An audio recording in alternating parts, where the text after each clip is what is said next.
There's traffic here as a car is burning. I'm just trying to make sure our photographer can cross the street safely. Mike, come here. Come here, Mike. Cross the street now, please. Come on, come on. Husky! So stick with us, guys. We have just discovered, I think that's a transit supervisor truck that I actually saw driving around earlier that has been set on fire, engulfed in flames here. We're in front of the AT&T. Where are we right now? 4th and Pike. But this has just happened. We saw the crowd kind of run this way. We haven't seen anybody set that off.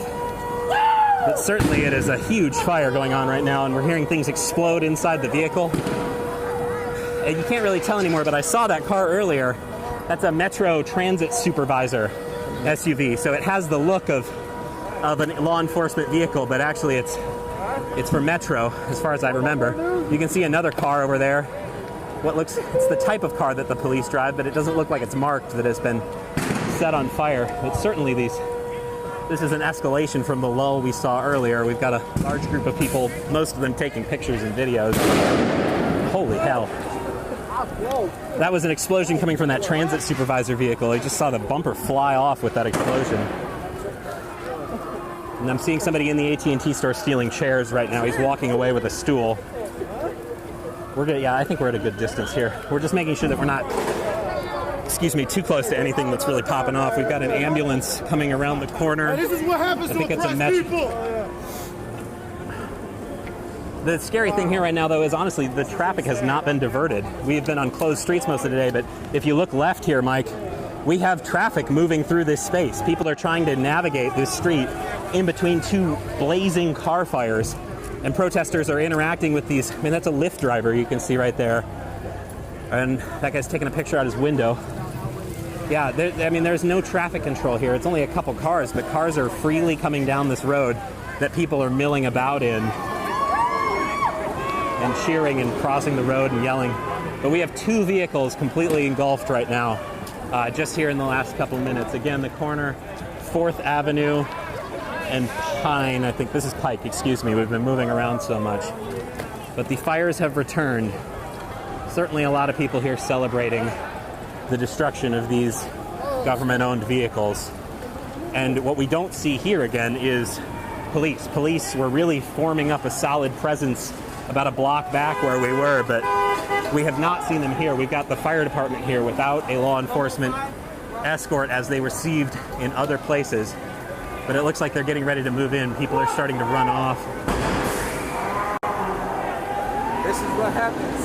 Certainly the chaos is back. We had a lull there for a little bit. It was very calm for about an hour and a half. But now we're back at it.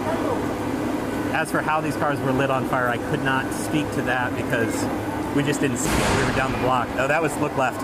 It's the other cars just exploded. And then if you look further left, we've got, that's a sheriff tactical vehicle that's right down there. You see it? You see that? So sheriff is trying to move a tactical vehicle in, and we've got teams of law enforcement on bikes that are pushing their way in. And then they're working to extinguish to the right here. They just got on top of this one. They're pulling a line while hosing it down. But we have not seen police make it to the scene here yet. Stick with me. We're going to see how this develops.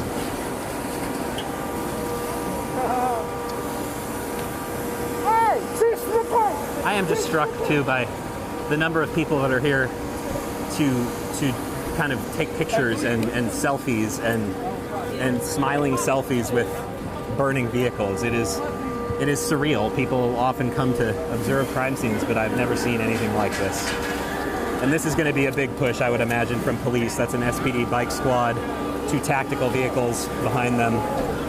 I would expect they're going to be forming a line to keep people back from the fire now.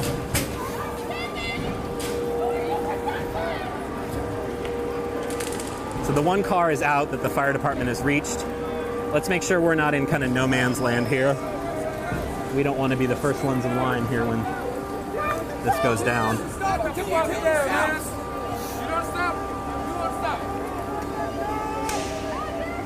So, Michael, let me ask you, it's hard to tell, Michael, where police are and where protesters are. With the number of people simply ignoring the curfew at this point, How big is the scope of this problem right now? Is it?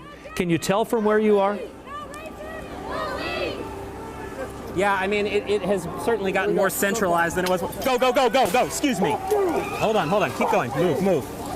We're getting thrown flashbangs right where we're standing there, so we're moving off. There is a no man's land right here. You can see police are pushing them back that way. I mean, that's where the protesters are, and they're going to get pushed. You see this guy with the rifle moving in to fire more. Watch this guy. I think those are bullets. Oh, we're right in the gas here. We're moving, but I'll keep talking to you. So we saw that guy firing non-lethal rounds, kind of chasing folks off. This guy's pushing us back. There's a line of police herding us down. I'm with you. I'm watching your back. Just keep walking. Lots of tear gas. We got to go. Yes, sir. We're moving. So we have turned, because we are fully, oh, God, it's miserable. We're fully in the cloud of gas right now. Hits the back of your throat. Watch this pull, Perry. That was a very strong push that we saw there, more than we've seen most of today. People are throwing stuff back at the cops, but there's completely a cloud that we're in. Stick with us. Just give me a second here. It's miserable. They pushed people entirely back from the intersection where those two cars were burning. A lot of gas. I saw non-lethal, what looked like it, kind of, what looks like a rifle, but you could tell he was firing to kind of hit them, chase them off. We're gonna keep going. Our photographer is coughing and my face is burning. More explosions from up there. I mean, look at that surreal image though, the public market sign surrounded by smoke and gas and this tactical presence in downtown Seattle. It's honestly, it's unreal. There's another firecracker. So to your original question, it appears to be, excuse me, hold on. We got to keep moving. This gas is drifting with us. All right, I'm going to jump in here. King 5's Michael Crow on Pike Street as you're looking toward the water at the iconic Pike Place Market sign.